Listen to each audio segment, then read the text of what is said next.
प्रथम मंत्र में आपको अब ये 7 मंत्र बना के दिए जाते हैं। पहले 5 मंत्र देते थे नानक साहिब भी और परमेश्वर कबीर साहिब जी। फिर ये है 5 नाम हैं जो हमारे कमलों में ये प्रधान बैठे हैं। मूल कमल में गणेश जी, स्वाद चक्र में सावित्री ब्रह्मा जी, नाभि कमल में विष्णु और लक्ष्मी जी, हृदय कमल में शिव पार्वती जी और कंठ कमल में ये दुर्गा जी।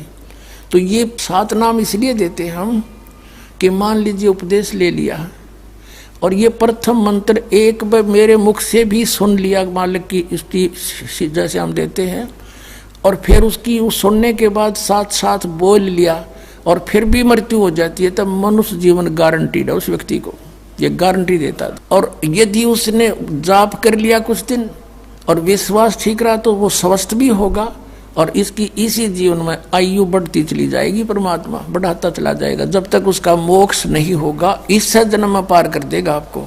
तो इसलिए ये 7 मंत्र दिए जाते हैं। ये पहले वाला लास्ट वाला मंत्र आपको जन्म दिलाएगा तुरंत, मनुष्य जीवन का गारंटीड है, मृत्यु भी हो जाएगी पुण्यात्मा। इसलिए मान लीजिए किसी का कोई बीमार है, या 80% व्यक्ति दुखी आए हुए, और जो विश्वास कर लेता उनको गारंटीड बात पूछ लो, यहाँ लाखों बैठे होंगे आ जाते हैं, सुनते रहना और सब स्वस्थ हो जाते हैं।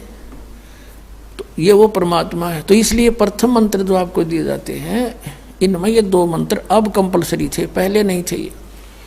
तो इसलिए परमात्मा ने कंप्लीट कोर्स बना करके गरीबदास जी के माध्यम से हमारे तक पहुंचाया है। और जैसे आप जी किसी का जैसे विदेश गए हो, स्वदेश आना है, वहाँ आपने कोई कारोबार शुरू कर रखा है, कोई फैक्ट्री वगैरह लगा रखी है और आपका ठीक से काम चला नहीं, आपका बिजली का कनेक्शन कट गया, टेलीफोन कनेक्शन कट गया, पानी का कनेक्शन कट गया, गैस कनेक्शन कट गया, पैसे बने नहीं तो आप कंडम हो गए।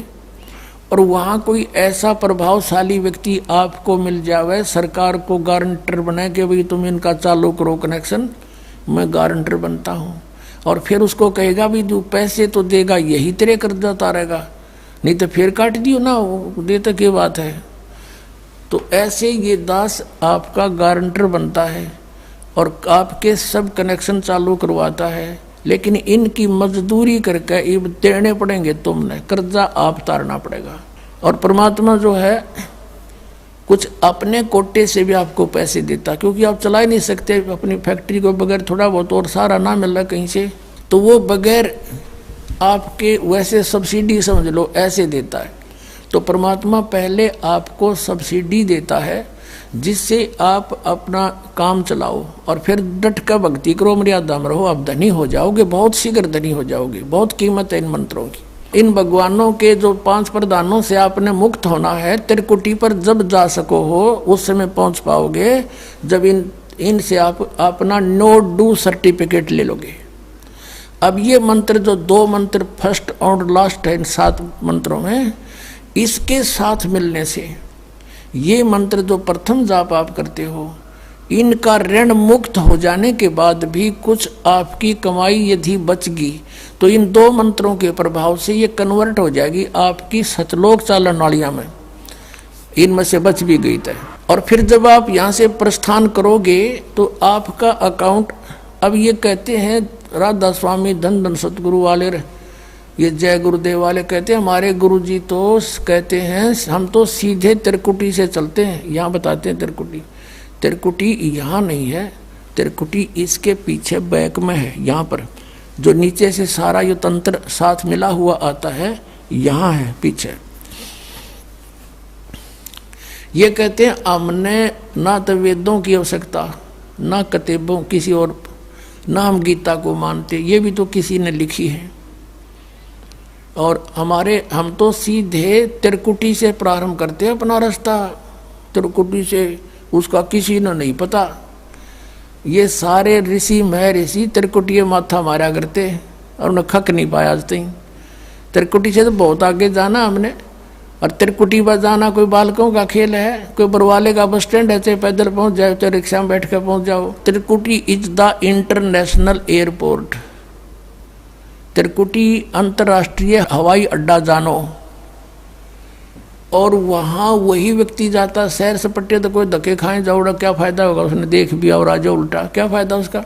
वहाँ पर केवल वही व्यक्ति जाता है जो पहले टारगेट बना चुका होता है, और उस जिस देश में जाना है उसका पासपोर्ट और यहाँ की सरकार से नो डू सर्टिफिकेट, और तब वो उस इंटरनेशनल एयरपोर्ट पर जाकर कुछ लाभ उठा सकता है। तो वहाँ से फिर आगे कैसे जाएंगे, उस त्रिकुटी पर पहुँचने के लिए तो सारा झंझट है, उस पर जाए पता फिर आप पे काम बन गया। तो त्रिकुटी पर जाने से पहले हमने इन भगवानों से नो ड्यू सर्टिफिकेट लेने पड़ेंगे। और आपकी ये ऐसी भक्ति है, इसे ऑटोमेटिक, ये देवता है, ये कोई किसी के साथ भेदभाव नहीं करते, आपकी कमाई एग्जैक्ट लिखी पाएगी कंप्यूटर की तरह, और जो आपका ड्यू शेष होगा आपको थमा दिया जाएगा। हृदय कमल में जीव रहता है, और इसके यहाँ से फिर ये सबसे पहले इसका रास्ता है त्रिकुटी बजाने का, सबसे पहले मूल कमल में जाना पड़ेगा। मूल कमल से फिर सीधा रास्ता बनता है त्रिकुटी तक जाने का। उससे पहले गणेश जी के लोक में से गुजरना पड़ेगा, उसका एक जैसे बैरियर होते हैं प्रत्येक बॉर्डर पे, यहाँ ऐसे बैरियर हैं।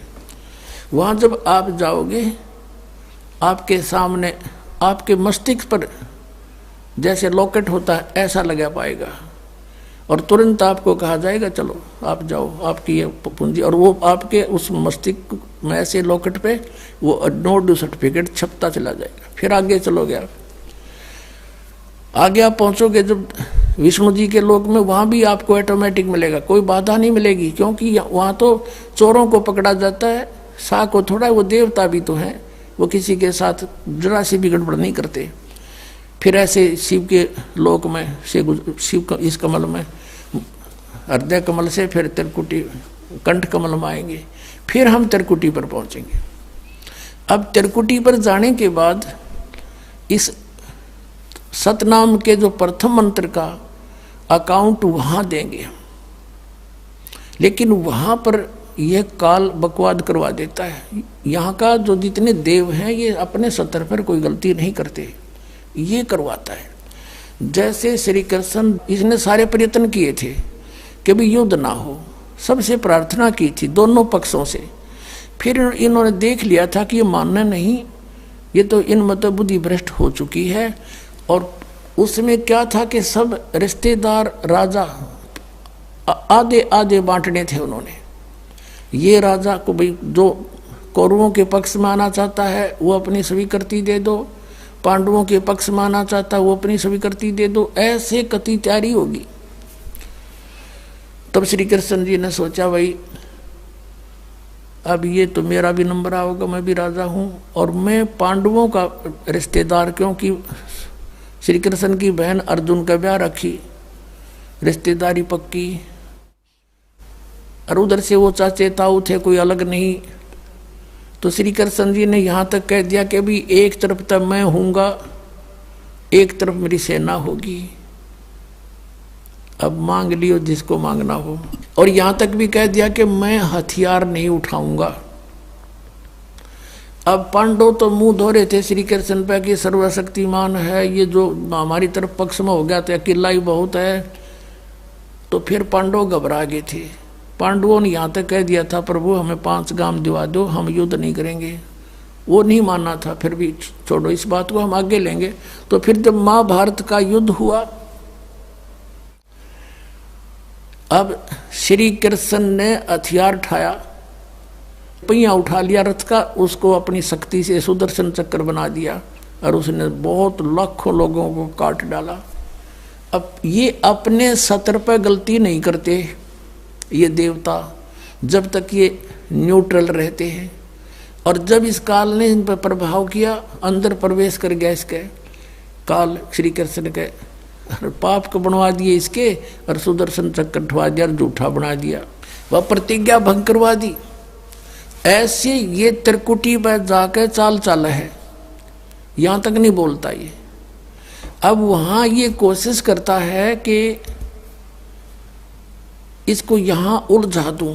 उससे पहले बहुत सी ऐसी बहुत से वहाँ पर त्रिकुटी तो एक बहुत बड़ा सांग है, बहुत बड़ा प्लेटफार्म है, और वहाँ पर कहीं पर डांस हो रहे हैं, कहीं पर दुकानें लगी हैं, औरतें खड़ी हैं, नाच रही हैं, कोई अर्धनग्न शरीर में खड़ी हैं, और बहुत से वैसे सुंदर सुंदर खड़े हाथी सजे हुए।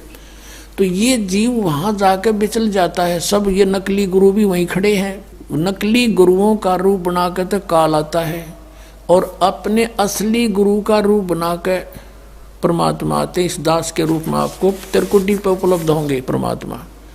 तो वहाँ क्या होगा कि कई बार ये काल भी परमात्मा यानी असली गुरु का रूप बनाकर खड़ा हो जाता है। तो सबसे पहले आप क्या करोगे, प्रणाम जब करोगे गुरुदेव को, ये स्वभाव तो आपका यहाँ बना ही दिया जाता है, गुरु जी दिखे दंडवत करोगे। दंडवत करते समय एक सतनाम का सुमरण अवश्य करना होता है। 1 सेकंड, ये 10 सेकंड मुश्किल से लगती है। श्वास उस श्वास का सिमरण करें प्रणाम करते समय, और उठकर जब देखोगे यदि परमात्मा होंगे तो एज इट इज पाओगे, और जब काल होगा दास के रूप में तो उसका स्वरूप बदला पाओगा, ऊपर का कपड़ा हटा पाओगा, उसका असली सूरत मिल जाएगी, तो आप वहाँ से बच जाओगे। अब फिर क्या होगा कि फिर तुम जैसे यहाँ आप देखते हो गुरु जी आगे सारे पीछे पीछे हो लेते हो, तो वहाँ जब मृत्यु होगी आपको स्वप्ना सा दिखेगा। जैसे आप किसी ऑफिस में गए हो किसी कामवश, और वहाँ आपका काम फटाफट होता जा रहा है, नहीं होता है तो आप दुखी हो रहे हो, बार बार बैठ कर रो रहे हो, तो ऐसे ही चलेगा वो। तो वहाँ जाते ही जब आपको गुरुजी दिखेंगे, आप एकदम इसी स्वभाव से जो आपकी यहाँ रिहर्सल हो रही है, आपके अंदर जो आस्था कसक पैदा हो रही है, ये वहाँ काम आओगी आपके। तो ये सब रिहर्सल यहाँ कराई जा रही है कि गुरु को परमात्मा जानकर ये सब क्रियाएं करो, तो वहाँ ये आपके काम आऊँगी, वहाँ अपने यूज होंगी ये सारी फार्मूले। तो जब आपको ये पक्का हो गया कि ये है गुरुजी, फिर आपको लेकर के धर्मराज के दरबार में परमात्मा जाएंगे इस दास के रूप में, और धर्मराज से कहेंगे जी इसका हिसाब कर दो, भगवान का आदेश है, आप लो अपना ये एक इसकी कमाई जो तुम्हारे सतर की वो प्राप्त करो। ओम नाम की कमाई और ये यज्ञों का जो बचा हुआ यहाँ प्रयोग हो गया सो हो गया यज्ञ, फिर भी बचे हुए भी आपको वहाँ देने पड़ेंगे कि आप अपना संभालो अपने सतर की, जैसा कि आपके संविधान में लिखा है। ये पवित्र वेद पवित्र गीता भगवान का संविधान है, इसके विरुद्ध जो कार्य करता है वो दोषी है, चाहे जज है चाहे बिना जज है। तो यहाँ का न्यायाधीश बहुत समझदार है, उसने वो सब समझता है। परमात्मा याद दिलाता है 18वें अध्याय के 66वें श्लोक में लिखा है, सर्वधर्मान परित्यज माम एकम शरणं व्रज। अपना अपने सतर की जो तुम्हारी है वो अपनी लो, इसकी पूजाएं, और इसको छोड़ो, आगे चलेगा ये। तो वहाँ सतनाम के प्रथम मंत्र का जाप हम वहाँ देंगे, यज्ञ दे देंगे, फिर ये वहाँ से चलेगा, फिर वो आगे जागा तो पार ब्रह्म के लोक से हमने पार होना है। वहाँ पर सतनाम के दूसरे मंत्र की कमाई जो श्वास उश्वास से की हुई है, ये उसके दरबार में जाकर अक्षर पुरुष यानी परब्रह्म के लोक में जा करके उसको देंगे, वो आगे जाने अलाउड कर देगा, उसके 7 संग ब्रह्मांडों से पार होना हमें सहयोग देगा वहाँ से वो वहाँ तक जाने का, उस टैक्स के बदले में। अब यहाँ बताया है कि जे तू पढ़ा पंडित बिन दोई ना अक्षर दोई नावा, और पर्णवत नानक एक लंगाए जे कर सत समावा। अब ये 2 अक्षर का नाम जो सतनाम है, ये हमें भंवर गुफा तक पहुंचा देगा। भंवर गुफा है, जैसे अभी तक हमने 10 द्वार सुने थे, तो यहाँ परमात्मा ने गरीबदास साहिब जी के माध्यम से कहा है कि 12 मद मैल मठ बोरे बहुर ना दे धरे रे। वो तो 12वें द्वार को पार करके है वो मठ, वो स्थान, वो ठोड़ ठिकाना, फिर जहाँ जाने के बाद बहुर ना दे धरे रे, फिर दोबारा जन्म कभी नहीं होता। एक 10वां द्वार तो इस शरीर से निकलना है, ये शरीर और एक ब्रह्मांड एक है, इससे निकल गया। कई योगी देखे यहाँ से शरीर फोड़ जाते हैं, यहाँ एक काग बोलते हैं इसको, स्थान को काग। छोटे से बच्चे को आप देखोगे नर्म नर्म स्थान होता है, वो कई बार नीचे हो जाता है तो उसको एक देसी इलाज से ऊपर उठाते हैं हाथ से, तो इसको फोड़ के वो बाहर निकल जाते हैं। वो कहते हैं जिसकी मृत्यु यहाँ से हुई हो ना, उस योगी को कहा करते इसने ब्रह्मांड फोड़ दिया। ब्रह्मांड फोड़ दिया, केकला तोड़ दिया। ब्रह्मांड के बीच में, प्रत्येक ब्रह्मांड के बीच में वैक्यूम प्लेस है, खाली स्थान, बहुत लंबा चौड़ा। ये फिर वहाँ धक्के खाएं जाओ, उसका वहाँ के चक्कर काटे जाओ, ठंडी ठंडी इसमें लगती रहे, और वहाँ इसकी कमाई पूरी हो जाएगी, फिर वापस नरक में।